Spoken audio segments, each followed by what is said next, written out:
Zdravo, veliki pozdrav.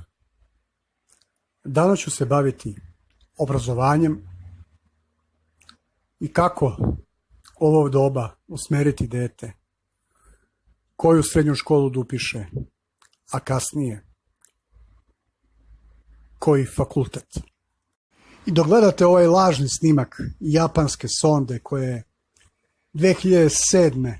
ili 2009. nisam siguran, letela oko meseca i navodno napravila ove snimke koje možete pogledati na kanalu Space Videos, i to kao uživo snimak, što je očigledna laž.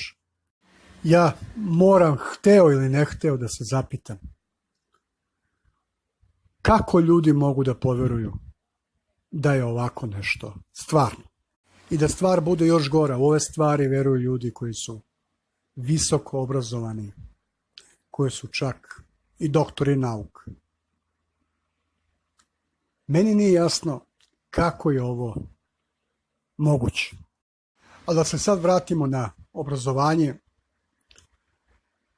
dece, pogotovo mog deteta, koji je kroz celu srednju školu pričao da želi da bude mašinski inženjer, i to baš smer za naoružanje.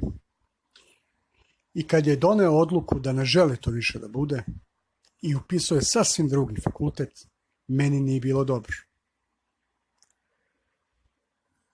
I nije mi bilo dobro sve dok nisam ogledao ovaj videoklip koji ću vam sada prikazati.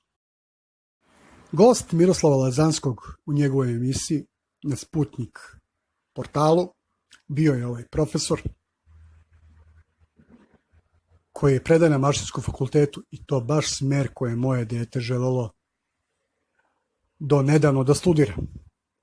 I kad sam odgledao polovinu videoklipa koji je objavio Sputnik, ja sam udahnuo zato što mi dete nije upisalo ovaj fakultet. A zbog čega sam udahnuo? Jer ako je ovaj profesor ovakav kao što ćete vidjeti, kako će mi debila od deteta napraviti? Iznenada drmnuli Gagarina u orbitu.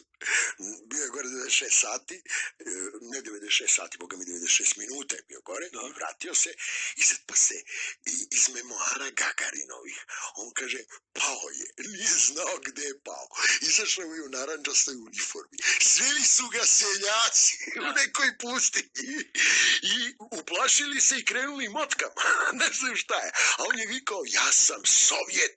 Pa ste ni Rus, ne ništa, ja sam Sovjet vaš. Ne govorili Sovjet. Imate li negde telefon? Pa on je telefonom morao sam da javi da je sleteo. Pa to je Da, to je baš da ne poveruješ. Ovaj profesor je čak u ovom videoklipu naveo da je posjetio Houston i da je video one rakete koje su navodno letele na mesec i utvrdio je da oni rade. Da rade na zemlji. A da čujemo šta je još rekao. divan je dan, 50 godina je od kako je... Dobro, ne na današnje, to je u julu bilo. 16. Pa profesoru je svaki dan divan dan.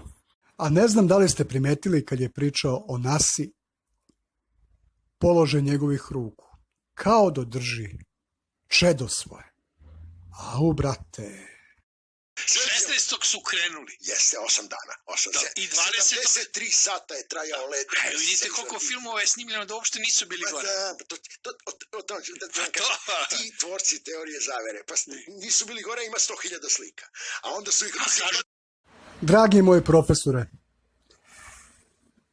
i da ima 1.100.000 slika, sve su do jedne laž.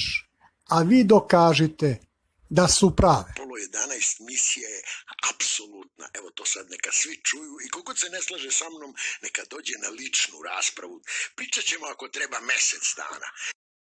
Evo prilike za naše mašince Sandra i Veska.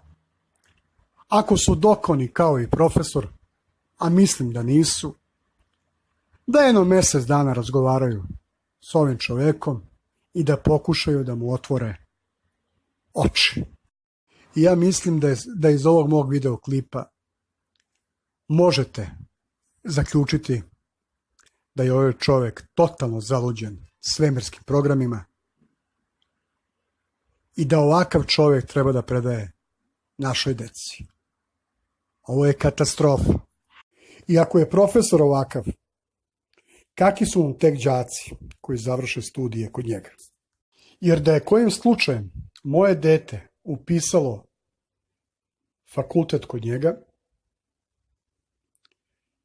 u našoj kući ne bi više bilo mira.